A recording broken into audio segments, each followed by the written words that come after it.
Hello, F Sharp. Welcome back.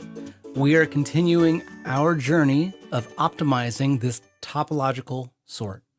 Now, last time, what we did is we went over some of the performance improvements that were suggested by another developer who goes by the name Denise, but I have a terrible accent, and he actually commented on the previous video and he said, like, you can just use the American pronunciation. So I am grateful. So I am referring to him as Dennis. I recognize that is not the correct pronunciation, but he's very gracious.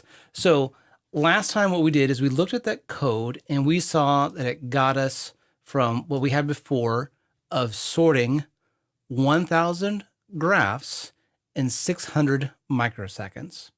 And with the improvements that Dennis suggested, we got it down to 560-ish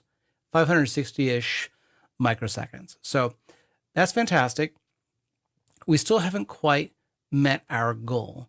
Our desire is to be able to perform 1,000 of these topological sorts in under 500 microseconds. And that will get us to the performance levels that we are actually looking for. So we're so close, but we're not quite there. And so, what do I do is like, okay, well, I'll take the last thing that I worked on and I'm going to profile it. Now, if you didn't watch the last video, version 10 had some improvements that were suggested by Dennis. I'm actually building off of version 9. So that is what I'm actually going to profile right now and then do refinements on. So there was a slight branch where we went over his suggestions, but we're going to go back to version 9, profile it, and see if there's anything that we can do to improve it. So I like to use .trace as my tool for doing this type of profiling. And what I'm doing is I'm giving the argument saying like, hey, my task is profile. I'm profiling method version 9, and it's going to perform 20,000 iterations for me to give us some profiling data. And if I go ahead and say, hey, start, it's going to run. And this will just take a few seconds for it to run. And then it's going to pop up a window with the results of the profiling. We're not using anything really advanced in terms of the profiling. I like to just use the sampling because it's very quick and it generally gives you some pretty good data about what is it that's possibly causing you performance issues. So here we are. Come on. There we go. So here's the results of that. The first thing I do is I dig into this tree view and say, okay, main profile. So this is the method I'm interested in. And what profile does is it just calls the method of interest over and over and over again. So it's the exact same code that was used for the benchmarking. It's just when we say, hey, profile, just run that benchmark over and over and over again so that .trace can collect profiling data on it. And when I dig into this, say like, okay, I've clicked on version 9. So now down here in the subsystems area, it's going to tell me like, hey, what subsystems is your code spending the most time in? And right now it's saying user code. Okay, so I dig into that. It's like, okay, well, it's spending most of its time doing the sort, calling the sort function. Okay, well, that makes sense. And then it stops. There's nothing more here. I can click on sort over here. And here on the right, it's showing me the source view saying like, hey, this is the code that this function or method corresponds to. Like, yep, looking at the right stuff, but there's nothing here to suggest where your code is slow. Okay. Well, that's less than ideal. So let's go back and look at the results of running the benchmarks. I'm going to go ahead and close that. So again, okay, sorry. I'm looking here at version 9. This is what I just profiled. And I want to see, okay, what can I do to improve this? .trace is not saying any of the functions or methods that my code is using are particularly slow. There's nothing that's like, whoa, this is the thing that's taking all the time. Uh, okay, we have branch instructions. So I'm looking at these three columns now: branch instructions, branch mispredictions, and cache misses. And they've been coming down. Is there anything I could do to improve my code? So this next jump that I'm going to make, I want to walk you through the thought process that I use for finding ways to improve the performance of code when it's not intuitive. I love using tools like .trace and .memory and other profilers, because what I appreciate about them is they make it very clear, like, this is the thing that's slow. And so it's really easy to immediately, like, okay, this is what I need to attack. But there comes a point where, like, whoa, okay, there's like, it's hard to get clarity on what it is that I could improve further. And we're at that spot. So what I like to do at that point is to step back from the problem and say, is this the best version of this algorithm? Is there a different way I could implement this algorithm which would allow me to get more performance out of it? And so what we're going to do is we're going to go back to where this all started. So this is the article in the topological sort in Wikipedia. And this is where I started my whole journey. And it's like, hey, I knew I needed to be able to perform a topological sort, topological ordering. And I came down here and I saw the algorithms and I saw Kahn's algorithm. Great. And what I did at the very first version of this is I basically took this and I implemented it in a pure functional way, which is what gave me this initial version, which has terrible performance, but it's like, it's immutable and functionally pure and all that, whatever.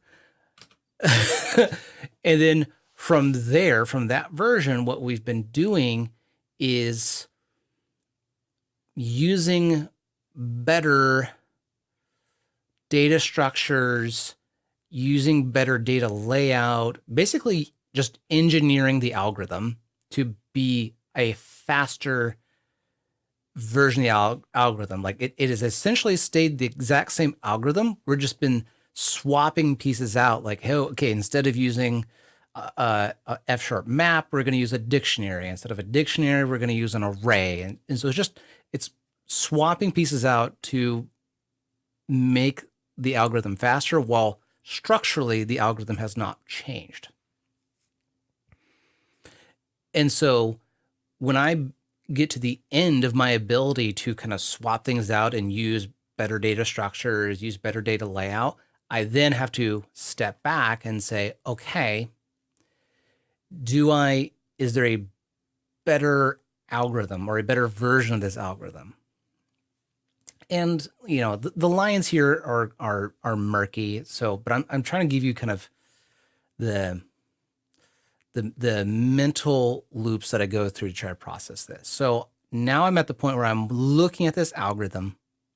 I've stepped away. And if we go back in time and say, like, hey, Matthew, how much time was between version 9 and the next version that we're going to get to, which in this case is going to be version 11, because version 10 is Dennis's improvements. It was about a week, right? So I don't want to say, like, oh yeah, this was intuitively obvious. Like, no, I stepped away from the problem for a week and worked on other stuff. And I came back to look at this and with hopefully fresh eyes, fresh ideas. And let's talk through what this algorithm is doing and what the purpose of the steps are. And that might reveal what we can do to improve this. So we have this empty list that's going to contain our sorted elements at the end.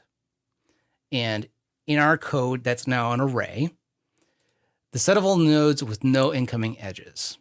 Okay, well, we're using a stack a stack allocated stack for doing that. And we're going to put stuff in that stack to say like, hey, I need you to process this thing next. And so say like, hey, while there's an element in that list of things to work on, we have more work to do. So we remove an element from there. We add it to the list of sorted edges. And then what we do is for each node, which is a child of n, we want to check, we want to move the edges from the parent n to the child m. We want to remove those edges from our graph. And if this child no longer has any incoming edges, we want to put that into this list of nodes that we're going to process kind of later on. And then we're going to keep looping. And at the end, if our graph no longer has any edges, then, we have if it has no edges, we're going to have a topological sort. This resulting L is going to be the topological sorting of the graph. And if there are remaining edges, then there is no topological sort for this. Okay. So I look at this and I say, okay, what are the purpose of all these pieces? L is to be the final result of everything. Okay. S is a place to keep track of things I have yet to remove edges for. Okay. For each node n with an edge, remove edge from graph. Why am I removing an edge from the graph? I'm trying to keep track of whether this child node whether all of its parents have already been processed or not. That's what I'm doing. That's why I care about edges and removing and adding edges. So the purpose of this is to know whether all the parents have been visited for a child node. Okay. So, and I want to draw something here. So I'm going to try this out and hopefully it works. Well, I'm going to come over here. Okay. So we got this graph and we want to get a topological sorting for it. And as this algorithm progresses, what we will do is we'll say like, okay, we are going to remove this one. And then when we add this one to our sorted list, we now remove these edges. And then we check these children to see, hey, have all their parents been visited or not? In this case, we still have this one. So then we would process this one. We would remove this edge. Now this one is eligible, this node here, right here. But do we really care about edges? At the end of the day, do we need edges? We don't really care about edges at the end of this topological sort. We just care that we have a topological ordering. So why are we caring about these edges?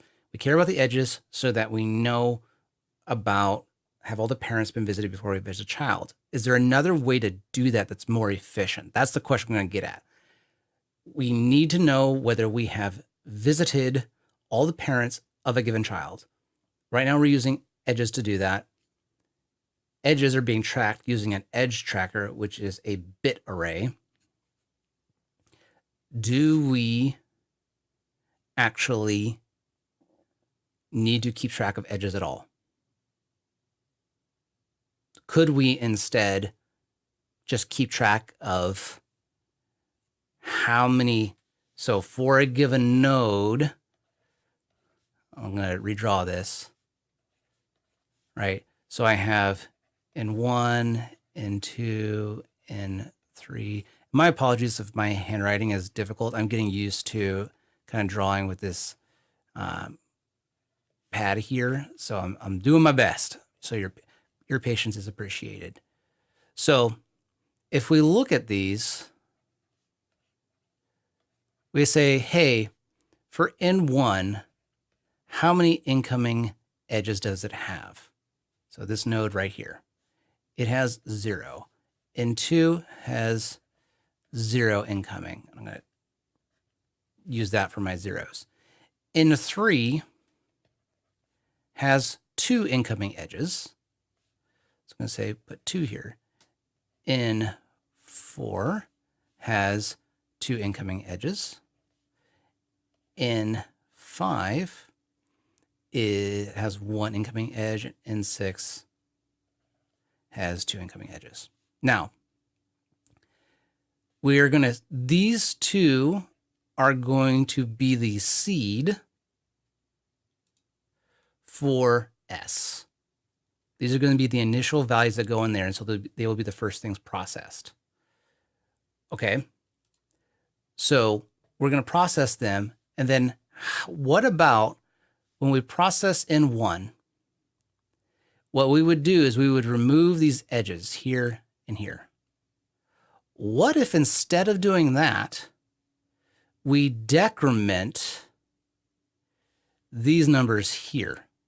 We decrement the incoming counts. So when we remove N1, when we process N1, we're going to decrement the incoming edge count for its children. So this would now become 1, and this would now become 1 as well. And so instead of removing edges from this graph structure, we're just going to decrement counts. And when we process N2, we would then decrement N3 again. N3 is now 0. And so we're like, hey, we no longer have any incoming edges for N3. We didn't have to keep track of edges. We just kept decrementing this thing. And when it reaches 0, we know we've processed all the parents, because when we process the parent, we decrement the incoming edge count for all of its children.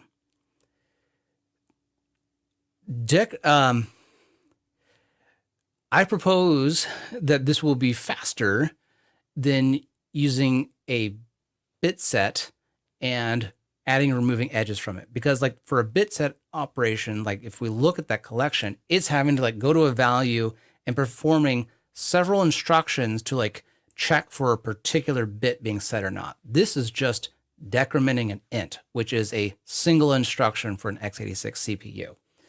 So stupid fast.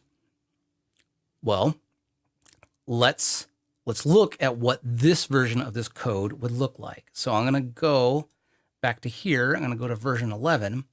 And the thing that's changed, let me zoom in here for you. So the thing that's changed, and I'm going to see if I can put these side by side. And someone told me about Zen mode, view, appearance, Control KZ. Okay, Control KZ. Out.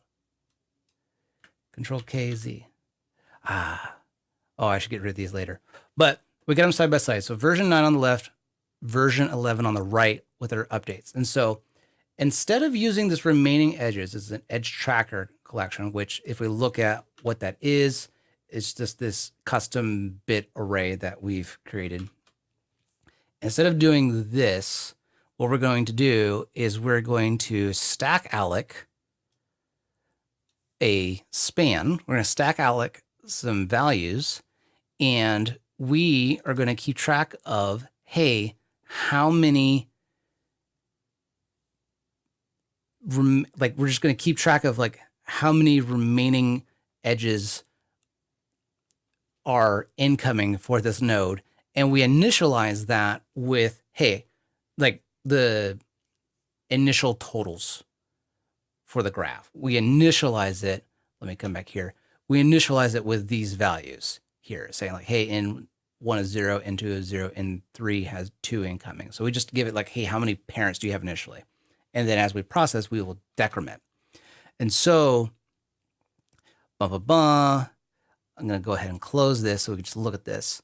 So I'm going to actually go out of Zen mode. So when we process nodes, what we're going to say for when we look at the target, we're going to just decrement the source counts for that node. And if it's 0, then we're going to add that target node to our results that we're then going to process. And so this is the idea of, come back here. So this is the idea of like, I'm looking at this algorithm and I've tried to synthesize and understand, like, I can see what it's doing, but do I understand why it's doing what it's doing? And when I understand why it's doing what it's doing, I could then say like, well, okay, I know why you're keeping track of these edges, but I'm going to accomplish that goal in a different way.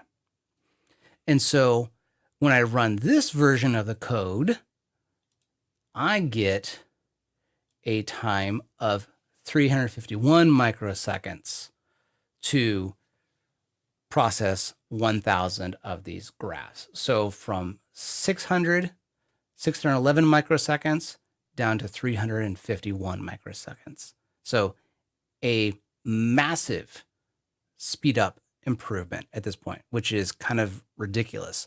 And we can kind of see like, why is it so much better? First of all, way fewer branch instructions going on here because it's not having to do all that work to like look up the particular bit that it needs to check and say, hey, what do I need to remove this or not? So way less logic, much fewer branches. Fewer branches means most likely fewer branch mispredictions, which is huge for performance. And our cache misses are much lower because just the amount of data that we're needing to hold to process, to perform this algorithm is much less. And we can see like, hey, we're also allocating less memory as well. So massive speed improvement considering like how far we have come. I know it's like, looks like a 40% improvement depending on how you measure it, but like still at this point, like this is big. And we're not even done. There's one more thing that I'm really excited to show you in the next video, but the principle here that I'm wanting you to take away is that when you get to the point where like, hey, I can't speed up this algorithm anymore, and there's nothing I'm seeing in my profiling tools that can tell me like, oh, this is the thing that you need to improve, that's a great point to kind of step back and ask the whys of your algorithm. Why is it doing this? Why is it keeping track of these things? What is the purpose of it? And then once you understand the why, you can then say, okay, could I use a different tool or use a different approach to accomplish that same purpose, but in a more efficient way? And the reason and that's important is because a lot of times in academic literature, when you look at the academic version of an algorithm, things written for academia are typically targeting at like the theoretical runtimes, the theoretical time complexity, the theoretical space complexity of things, not necessarily what the real world performance would be on an actual machine. There's nothing wrong with that.